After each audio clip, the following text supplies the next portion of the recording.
আমি এভাবে বলি, তোমরা আলাদিনের চেরাগের কথা তো নিশ্চয়ই শুনেছো, যে আলাদিনের চেরাগ, হাত তোলো তো যারা যারা আলাদিনের, সবাই জানে আলাদিনের চেরাগ।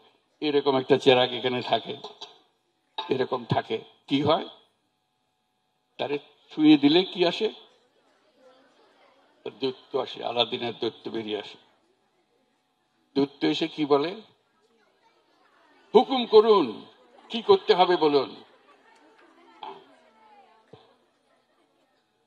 এবং তুমি যদি বলো যে ও এই আমাকে এই পুরা শহর নতুন করে বানিয়ে দাও, সে মুহূর্তের মধ্যে নতুন এক শহর তোমার জন্য বানিয়ে, হুকুম করেছো, সে বানিয়ে দিয়েছে। তো বলবো যে আমার সঙ্গে তার দৈত্যের কি সম্পর্ক, চেরাগের কি সম্পর্ক? সম্পর্কটা হলো এই, তোমাদের কাছে সে চেরাগ আছে,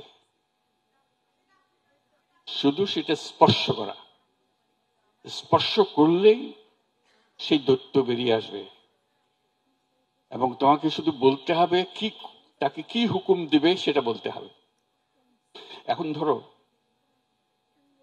তুই বললাম যে না আমার খিদে লাগছে, আমার কিছু খাবার দাও, যে খাবার দিল, সে তৈরি ছিল যে তোমাকে নতুন সব বানিয়ে দেবে, একটা বিশাল শহর বানিয়ে দেবে। তুমি চাইলা কি, আমার খিদে লাগছে, আমার বাদ দাও। এই ভুল যেন আমাদের না হয়।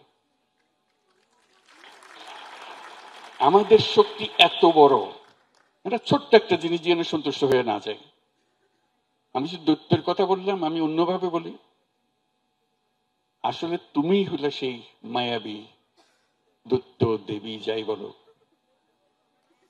তোমার ইচ্ছা, তোমার সে শক্তি, তোমার সে শক্তি আছে, তুমি যা ইচ্ছা করো সেটা তুমি পূরণ করতে পারো। ইচ্ছা না থাকলে এটা হবে না। ওই যে বললাম, আমি সারা পৃথিবী বলতে দিতে পারি, কিন্তু আমি চাইলাম কি আমার খিদে লাগছে, আমার বাধ্য।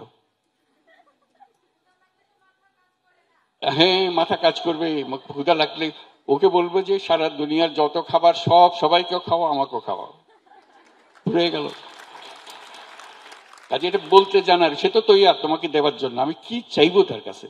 এই চাওয়াটা হলো তোমার ইচ্ছা, কল্পনা শক্তি।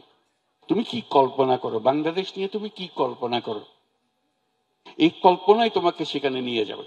যেহেতু আমার যদি কল্পনা না থাকে, যে উদাহরণ দিলাম, যে দৈত্যের উদাহরণ দিলাম, আমার যদি সে কাকে কি বলবো, আমি যদি সে দৈত্য হয়ে থাকি, আমি নিজেকে কি হুকুম দেব? আমি তো পারি সবকিছু। এই যে বললাম আমি পারি, এই কথাটা তোমাদের বিশ্বাস হয়? এই যে জোর আসছে না গলায়?